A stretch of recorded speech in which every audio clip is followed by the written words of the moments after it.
د کیسې په پیل کې مونږ یو سړی وینو چې نوم یې ډیویس دی او هغه ړوند دی.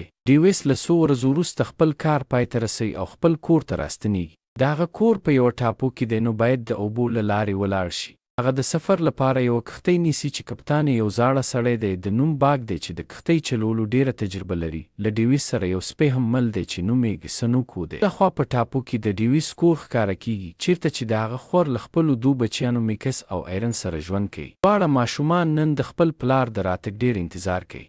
ډیویس ښځه مړه شوې ځکه څو کاله مخکې د سرطان له امله وفاته شوې وه. هلته باګ له ډیویس څخه پوښتنه کوي ستا سترګې له پیدا کېدو ړندې وي؟ او ډیویس ورته وایي نه، دا د بم چاودنې له امله وشول.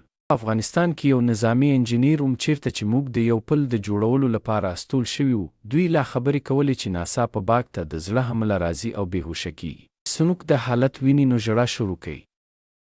ډیویس هم د باګ غږ کوي خو چې ځواب نه ترلاسه کوي نو یو ډول د هغه خواته ځي او ګوري چې باګ بېهوشه دی خو لا هم نبض لري. کښتۍ خپله مخته روانه وي. ډیویس ته هیڅ نه معلومیږي چې څه وکړي. ناڅاپه کښتۍ له یوې تیږې سره جنګیږي. د ډیویس خور له خپلو بچیانو سره ساحل ته راغلی وي خو ډیر وخت تیر شي او ډیویس نه راشي نو د پولیسو سره تماس نیسي. بله خوا ډیویس ته بیا هوښ راځي او پوهیږي چې کښتۍ له ساحل سره ټکر کړي. خوشبختانه درې واړه روغ رمټ وي. ورو ورو شپه کېږي. پولیس هم راورسیږي. د ډیویس خور پولیسو ته وایي به زما ورور لوند دی، هغه نشي لیدلی. موبایل یې هم نه کار کوي، مهرباني وکړئ ژر یې پیدا کړئ. پولیس افسر وایي موږ د ژغورنې عملیات روان کړي دي، ژر به پیدا شي. بله خوا ډیویس کوشش کوي چې تماس ونیسي خو شبکه نشته. د کښتۍ د راډیو له لارې هم هڅه کوي خو ګټه نه کوي. افسر اډم د ډیویس کور ته راځي او خور ته وایي هوا ډیره خرابه ده، موږ نشو کولی چورلکه واستو. خو د سهار سره سم به ژغورنه پیل کو. سبا ډیویس د خوړو د پیدا کولو هڅه کوي چې د کښتۍ نه یو څه خواړه څراغ او فلیر ګن پیدا کوي. میکس او ایرن ډیر خپوي ځکه نه پوهیږي چې پلار یې ژوندی دی که نه. ډیویس له سنوک سره وایي کپتان باګ لا هم ژوندی دی، موږ باید مرسته پیدا کړو، شاید ډیر وخت ونه لري. زه پوهیږم ته به ما مرسته وکړې. دا واورېدل سنوک د هغه لارښود شي او دوی دواړه د ځنګل لارې ته روان شي. پولیس ډیویس نه پیدا کوي. د ځنګل له لارې روان وي چې ډیویس یوه کندې ته لویږي خو خوشبختانه روغ وي. شپه کېږي. ډیویس سنوک ته وایي ما ته د ځنګل کې کمپینګ خو نه راځي خو زما زوی ته ډیر خوښیږي. بعضې وختونه فکر کوم چې هغه تیر ژوند کې د بقا یو ماهر و. پولیس هغه کښتۍ پیدا کوي خو ډیویس نه وي. ډیویس یوې ویالې ته ننوځي او بکې لویږي خو بیرته راوځي. بیا دی د وچو لرګیو او فلیر ګن په مرسته اور بلوي ځان او سنوک له سړې هوا څخه ژغوري. ادهم د ډیویس خور ته وایي کپتان ژوندی دی خو ستا ورور او سپی لا نه دي موندل شوي. شپه کې میکس وایي اوس باید پلار مې موندل شوی وای. خور یې وایي به پولیس ډیر کوشش کوي. میکس وایي دوی چورلکې او سپی لري، بیا ولې دومره وخت نیسي؟ دا وایي او خپل خونه ته ځي. سبا میکس خپل بیګ تیاروي ځکه غواړي خپل پلار خپله پیدا کړي.